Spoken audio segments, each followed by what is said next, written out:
मेरे प्यारे साथियों, नमस्कार। YouTube के SP math by RP channel पर आपका हार्दिक स्वागत है। आइए आज हम लोग कक्षा 11 गणित के अंतर्गत समुच्चयों की सम्मिलन और सर्वनिष्ठ पर आधारित व्यावहारिक प्रश्नों पर चर्चा करते हैं।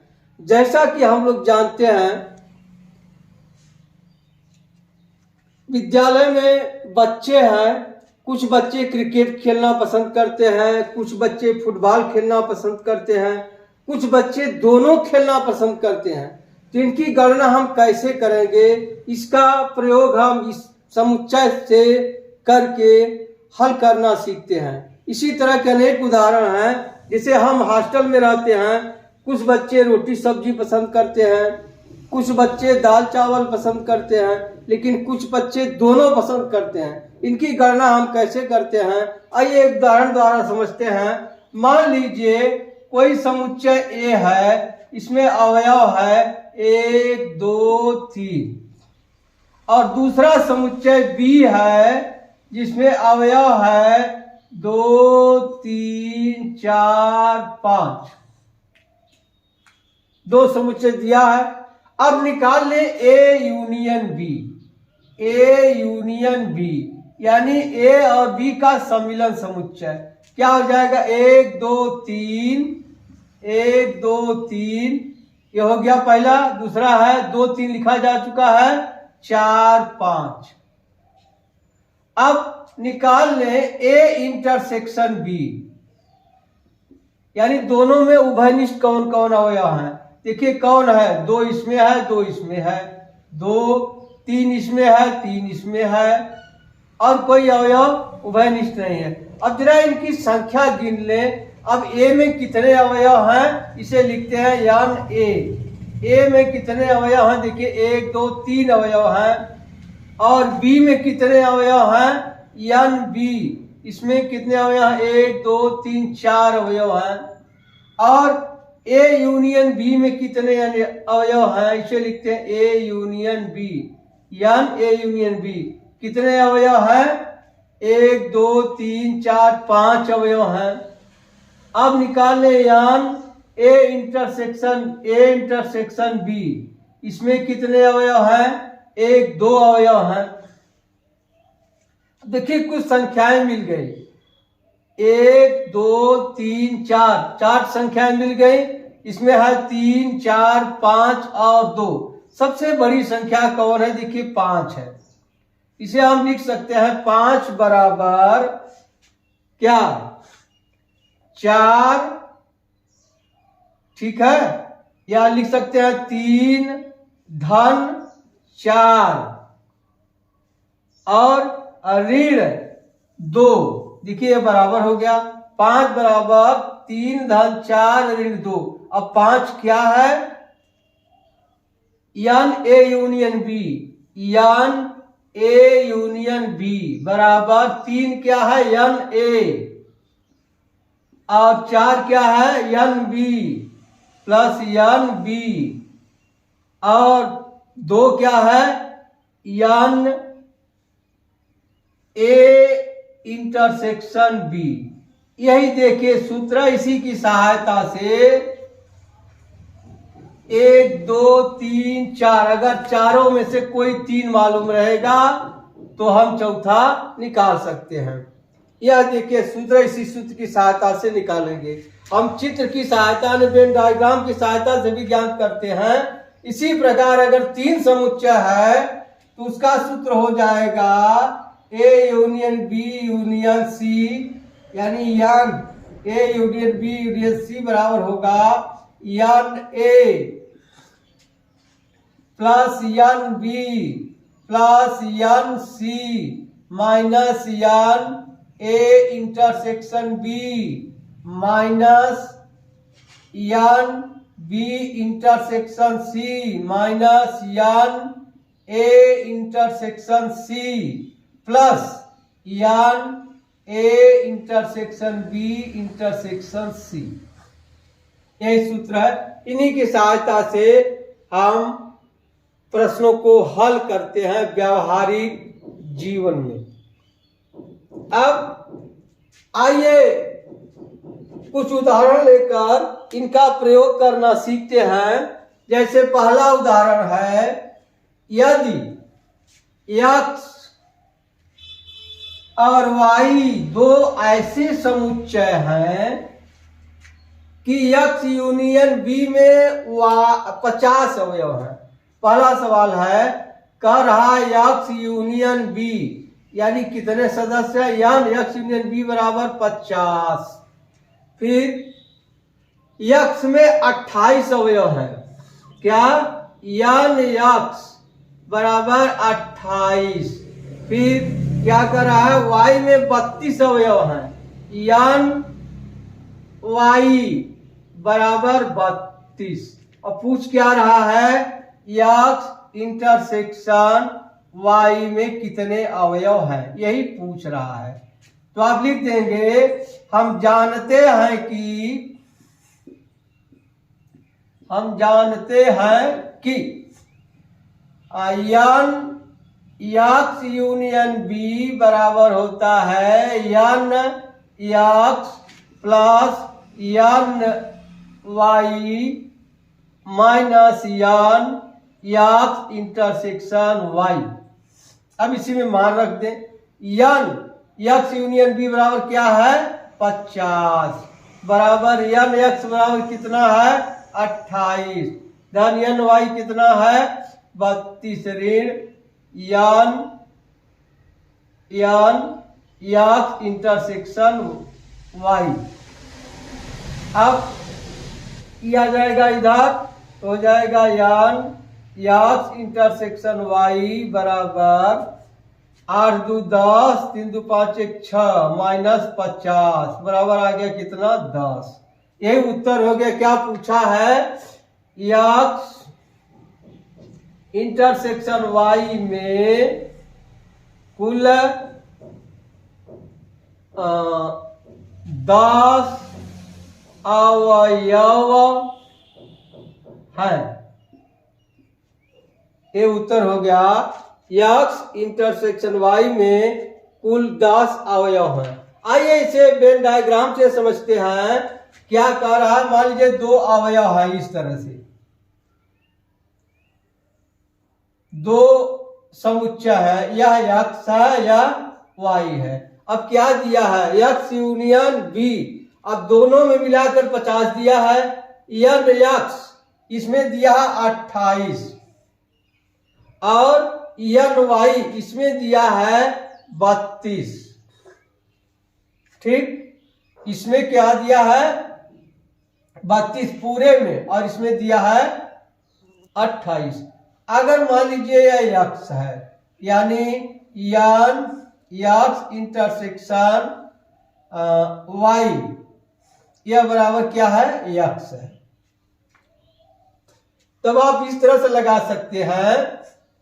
क्या होता है, देखिए अगर इसको हम कर दे x माइनस वाई, यह x माइनस वाई हो गया, और इसको कर दे क्या, y माइनस x। अब तीनों को जोड़ दे तो x यूनियन y के बराबर होगा।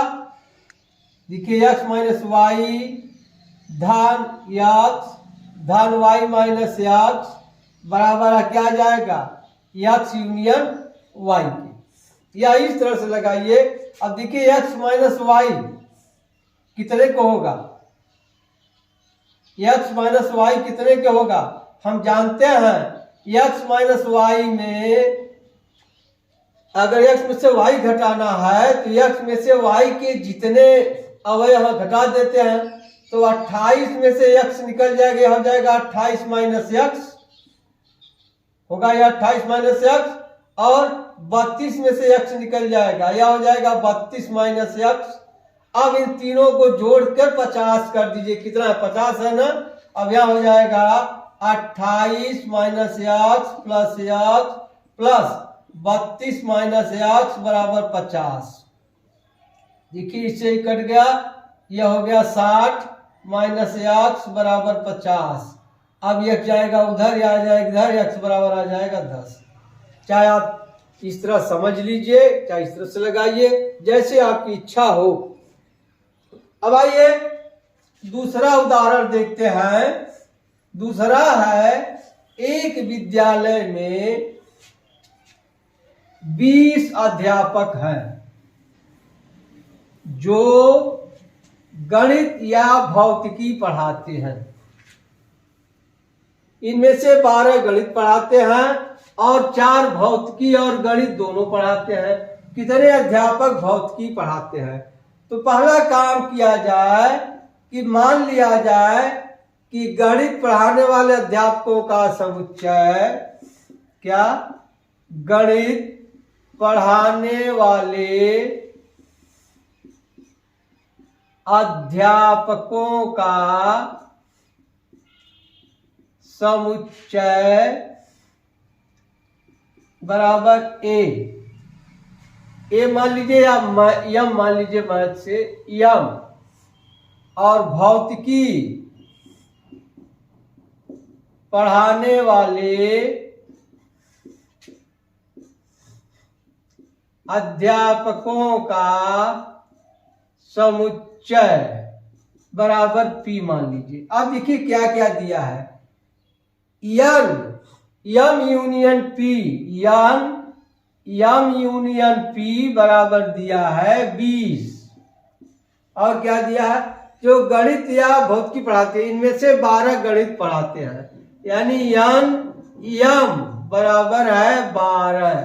फिर 4 भौतिकी और गणित दोनों पढ़ाते हैं, यानी यम इंटरसेक्शन पी बराबर 4। पूछ क्या रहा? कितने अध्यापक भौतिकी पढ़ाते हैं? यान पी बराबर प्रश्नवाचक चिन्ह। तो वही हाल हम जानते हैं कि क्या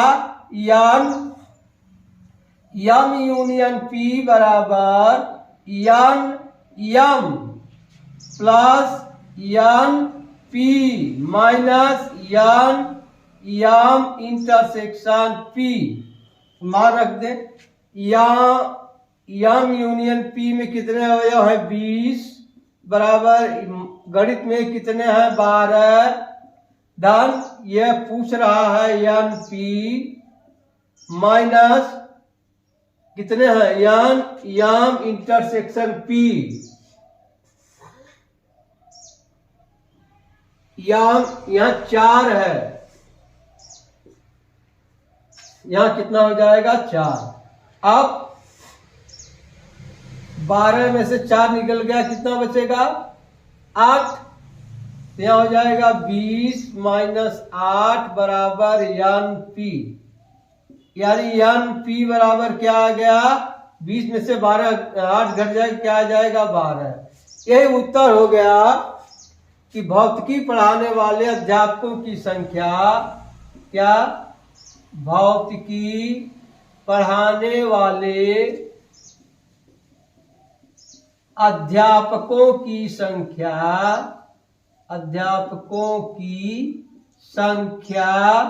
बराबर 12। ये उत्तर हो गया। भौतिकी पढ़ाने वाले अध्यापकों की संख्या कितनी होगी? 12। ठीक। अब आप इसे चित्र से भी लगा सकते हैं।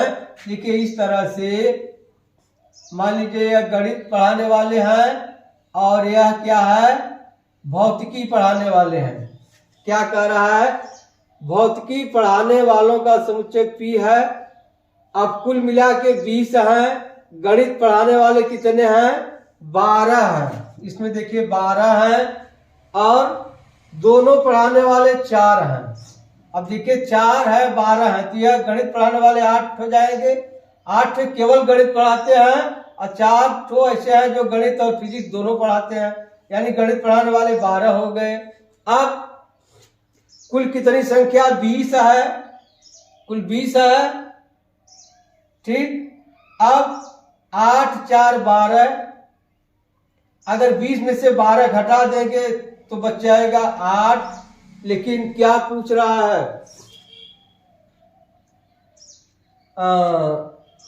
भौतिकी पढ़ाने वाले अध्यापकों का समुच्चय पी कुल 20 संख्या है। मैथ पढ़ाने वाले 12 हैं और मैथ और फिजिक्स पढ़ाने वाले 4 हैं।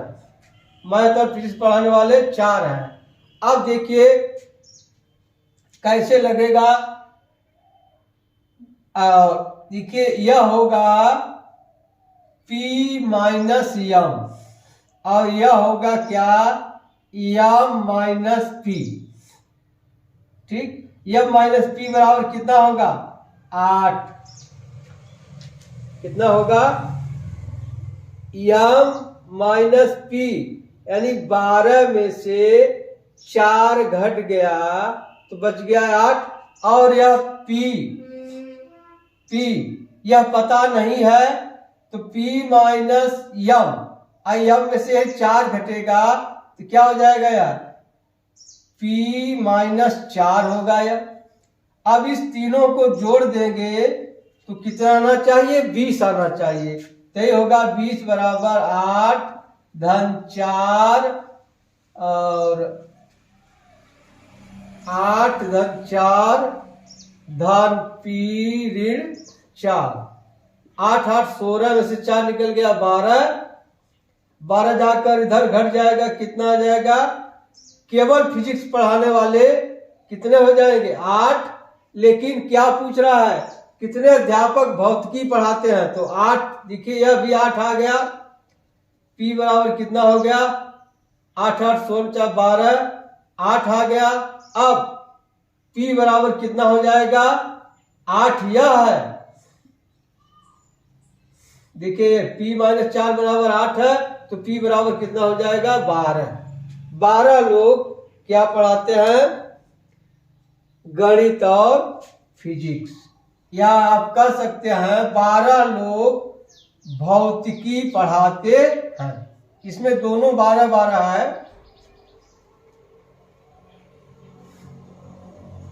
अब अगला प्रश्न है प्रश्न 3।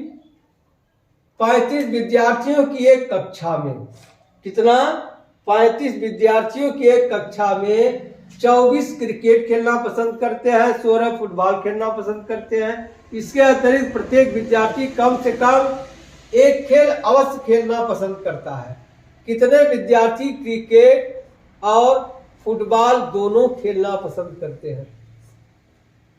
आप देखिए कुल कितने विद्यार्थी हैं 35 विद्यार्थी हैं। कितने हैं 35 विद्यार्थी हैं। अब 35 खेल में भाग ले रहे हैं, इसलिए पहले मान लें क्या क्रिकेट खेलने वाले विद्यार्थियों का समुच्चय क्रिकेट खेलने वाले विद्यार्थियों का समुच्चय बराबर A। फिर क्या है फुटबॉल खेलने वाले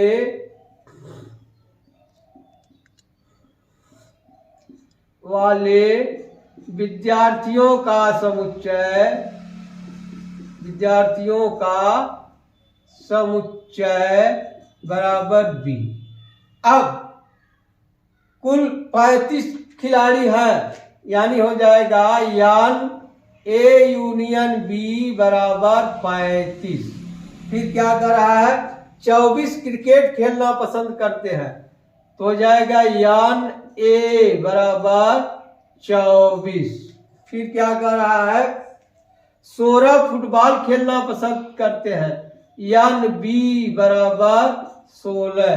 फिर इसके अतिरिक्त प्रत्येक विद्यार्थी कम से कम एक खेल अवश्य खेलना पसंद करते हैं। कितने विद्यार्थी क्रिकेट और फुटबॉल दोनों खेलना पसंद करते हैं। कितने विद्यार्थी क्रिकेट और फुटबॉल दोनों खेलना पसंद करते हैं, यानी क्या पूछ रहा है यान A इंटरसेक्शन B पूछ रहा है। तब हम जानते हैं यान A यूनियन B बराबर होता है यान A प्लस यान B माइनस यान A इंटरसेक्शन B। अब इसी में मान रख दे यान A यूनियन B बराबर कितना है 35, यान A कितना है 24, यान B कितना है 16 माइनस यान ए इंटरसेक्शन बी। अब यह इधर आ जाएगा तो जाएगा यान ए इंटरसेक्शन बी बराबर 6 4 10 3 1 4 माइनस 35 बराबर क्या आ गया 5। अब क्या उत्तर हो गया? क्रिकेट और फुटबॉल, क्रिकेट और फुटबॉल दोनों खेलने वाले विद्यार्थियों की संख्या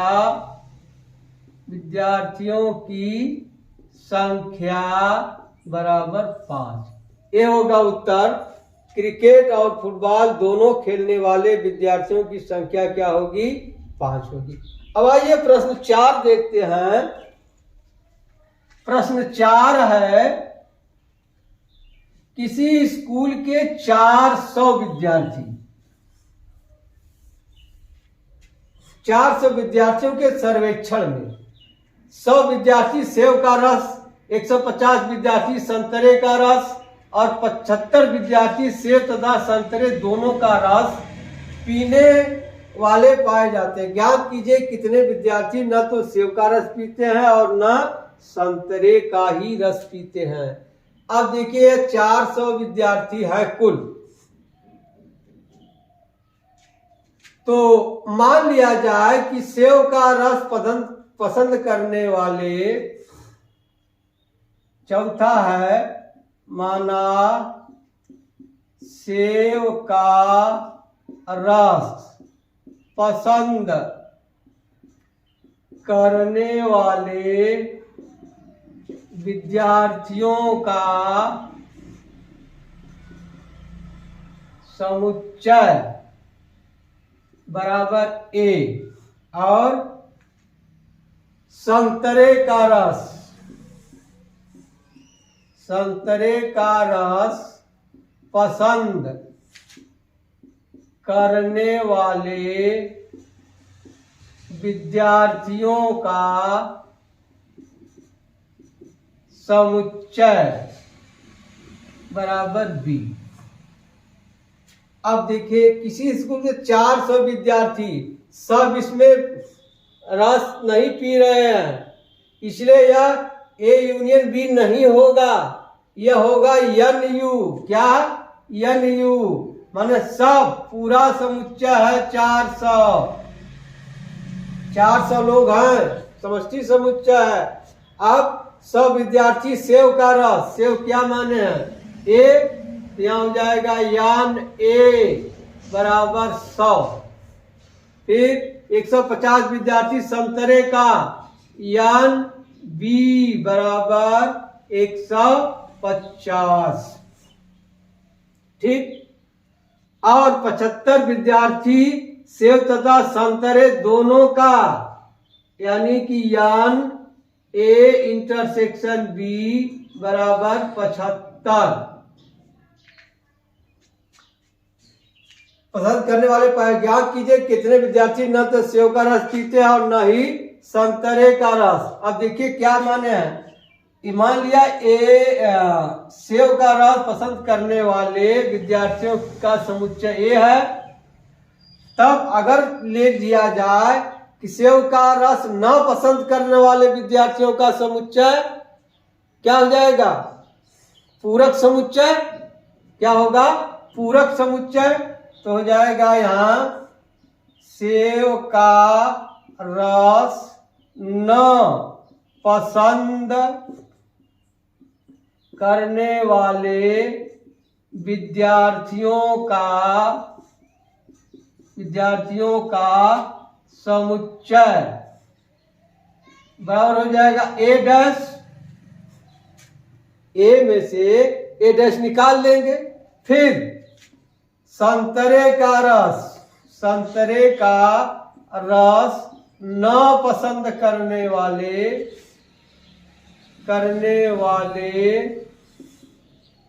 विद्यार्थियों का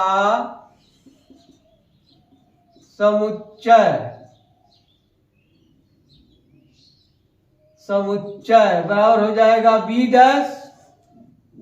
ठीक। अब क्या पूछ रहा है, न तो सेब का रस पसंद करते हैं न संतरे का रस पसंद करते हैं, यानी क्या निकालना है, ए डैश इंटरसेक्शन बी डैश। यह बराबर किसके होता है, हम जानते हैं क्या, ए यूनियन बी का पूरक समुच्चय। अब यही लिख दे यन और यहां लिख दे यन, ठीक। ए डैश इंटरसेक्शन बी डैश में कितने अवयव हैं, बराबर हो जाएगा ए यूनियन बी के पूरक समुच्चय में कितने अवयव हैं। अब हम जानते हैं ए यूनियन बी बराबर क्या होता है, ए और बी का सम्मिलन, और ए यूनियन बी का पूरक समुच्चय क्या होता है, n U minus n A union B, यही होता है। अब n U minus n A union B बराबर पढ़े हैं क्या, n A plus n B minus n A intersection B. अब इसी में मान रख देना है, यही पूछ रहा है। यन यू बराबर कितना है 400 माइनस यन ए है कितना 100 प्लस यन बी कितना है 150 माइनस 75। अब क्या हो जाएगा 400 माइनस, अब हो जाएगा यहाँ 250 में से 75 निकल जाएगा, बचेगा 25, 175 बचेगा। अब घटा दीजिए, क्या जाएगा 10 में से 5 गया 5, 9 में 7 गया 2 और 3 में से 1 गया 2, 225। क्या आ गया उत्तर 225। विद्यार्थी न तो सेब का रस पीते हैं न संतरे का। क्या उत्तर हो गया 225 विद्यार्थी न तो सेब का रस और न तो संतरे का रस क्या है पीते हैं या पीते हैं, ये उत्तर हो गया। 225 विद्यार्थी न तो सेब का रस और न तो संतरे का रस पीते हैं। ठीक। अब आइए 5वां प्रश्न है 200 व्यक्ति, कितने व्यक्ति हैं 200 व्यक्ति किसी चर्म रोग से पीड़ित है। 200 व्यक्ति किसी चर्म रोग से पीड़ित है। इनमें 120 व्यक्ति रसायन C1, 50 व्यक्ति रसायन C2, 30 व्यक्ति रसायन C1 और C2 दोनों से प्रभावित हुए हैं। तो आइए मान लिया जाए, माना रसायन C1 से प्रभावित व्यक्तियों का समुच्चय बराबर A और रसायन C2 से प्रभावित व्यक्तियों का समुच्चय बराबर B। ठीक। अब क्या कर रहा है 200 व्यक्ति किसी चर्म रोग से पीड़ित है। इनमें 120 व्यक्ति रसायन C1 से, कितने से हैं रसायन C1 से। तो लिख लिया जाए C1 का क्या मान A, तो यान A बराबर हो गया 120। क्या आ गया? एन ए बराबर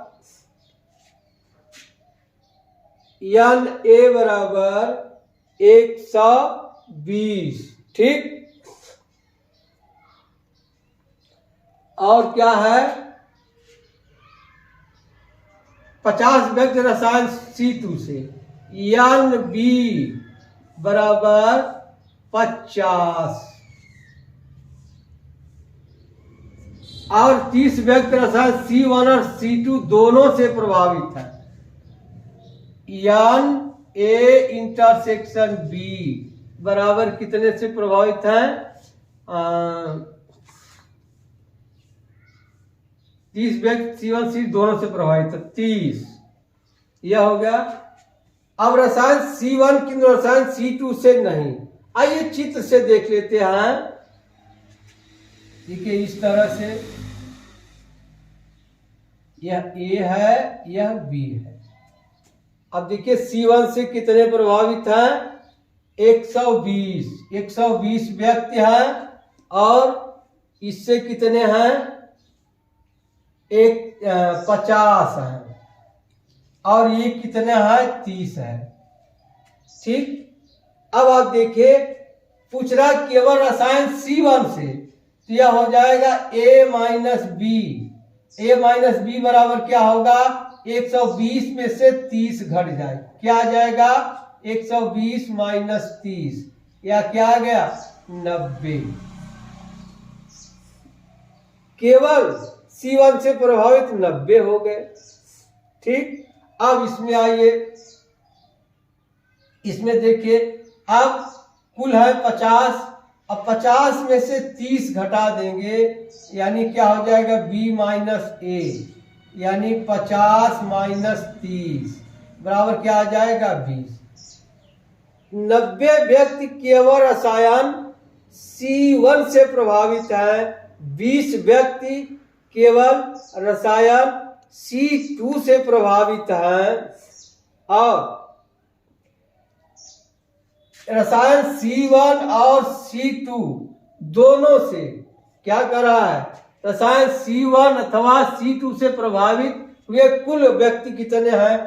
देखिए 90 यहाँ, 20 यहाँ, 110, 30 यहाँ, 140 हो गए। तो देखिए चित्र से क्या पहला है प्रश्न, आप लिख सकते हैं A minus B, A minus B बराबर A माइनस बी बराबर क्या हो जाएगा? 90। A में से B घटाएंगे तो कितना आ जाएगा? 120 माइनस 30, क्या हो जाएगा? 120 माइनस 30, या इसे आप लिख सकते हैं इस तरह से एन ए माइनस बी, और यहाँ 120 की जगह लिख सकते हैं n A minus n A intersection B, ऐसे लिख दीजिए। तो क्या हो जाएगा? एन ए बराबर कितना है? 120 है, minus n A intersection B बराबर कितना है? 30 है। अब आ जाएगा कितना? 90। अब हो जाएगा उत्तर केवल रसायन C1 से प्रभावित। अब उत्तर हो जाएगा केवल रसायन C1 से प्रभावित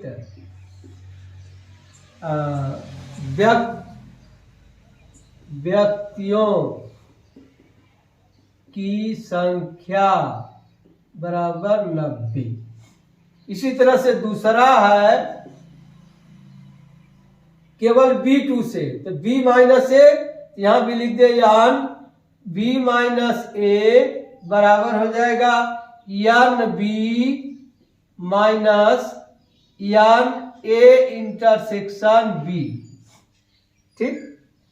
अब क्या हो जाएगा, एन बी माइनस से एन बी कितना है 50 माइनस क्या है इंटरसेक्शन 30, घटा देंगे क्या आ जाएगा 20।